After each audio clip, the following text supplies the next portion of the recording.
Maraming salamat, Park, sa inyong pagpapakilala. Sa lahat po ng mga kasama natin, isang maalab na hapon sa inyong lahat. Alam niyo mga kasama, narito tayo ngayon para gumatain mula ng isang taon nang kinidnap ang Pangulong Duterte. Bakit ko sinabing kinidnap? Ang kumidnap ang sarili nating gobyerno. Kailan lamang nakasama natin ang 18 marino, yung ating 18 brave Marines. Ano po ang sinasabi nila? Sila ang sumusundo sa mga ICC commissioners at investigators. Sila ang nagbabayad ng hotel. Sila ang gumagawa ng pamaraan upang magkaroon ng investigasyon dito sa Maydas Hotel na pag-aari ni Saldico. Libre si Saldico nagbabayad. Doon sa unit ni Saldico sa Raffles sa Makati, doon dinadala ang mga witness, doon dinadala ang mga tao para ibuo ang kaso laban kay Pangulong Duterte. Sino ang nagdala? Si Senador Antonio Trillanes. Nangyari ang investigasyon 5 taon matapos tayo na mawala sa ICC. 5 taon, wala na tayo. Ginawa ang investigasyon. At hindi lang basta-basta investigasyon. Inayos ang kaso. Inilabas ang mga testigo. Hindi para tingnan ang katotohanan.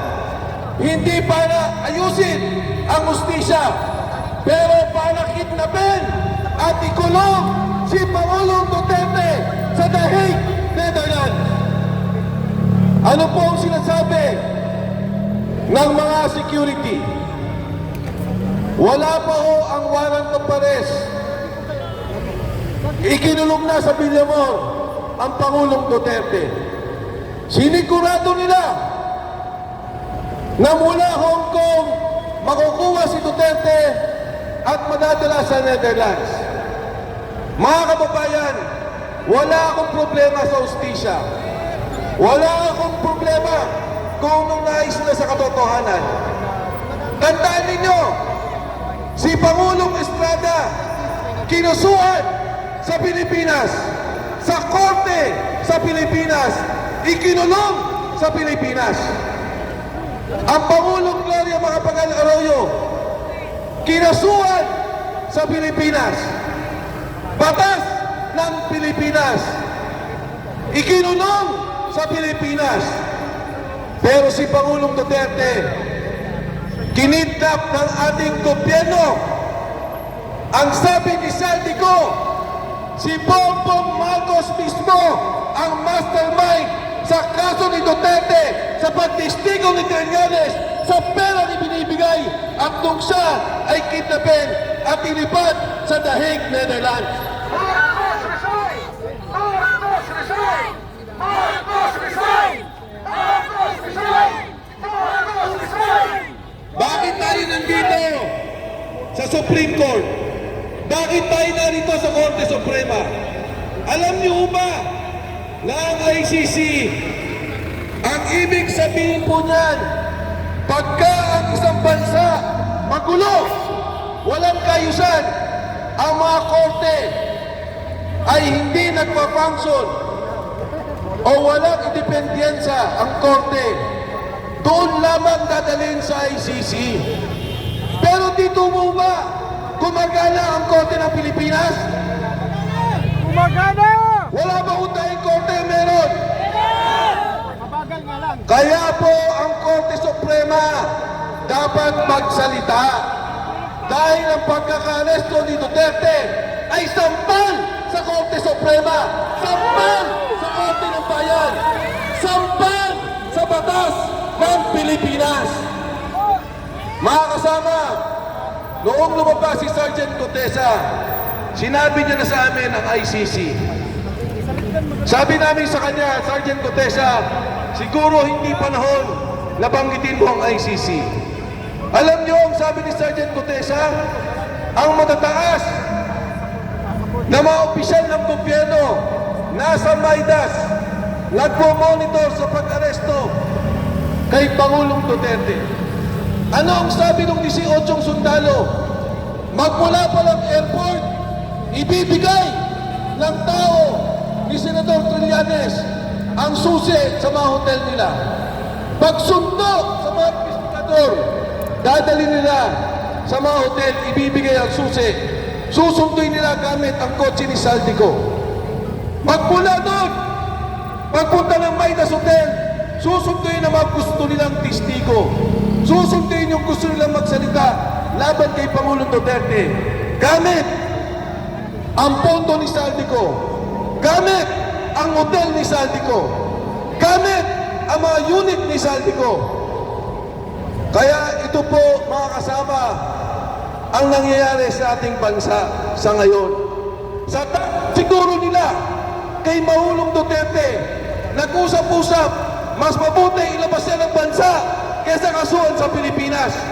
Pero hindi nila naintindihan sa ginawa nila, naging martir si Pangulong Rudy Duterte.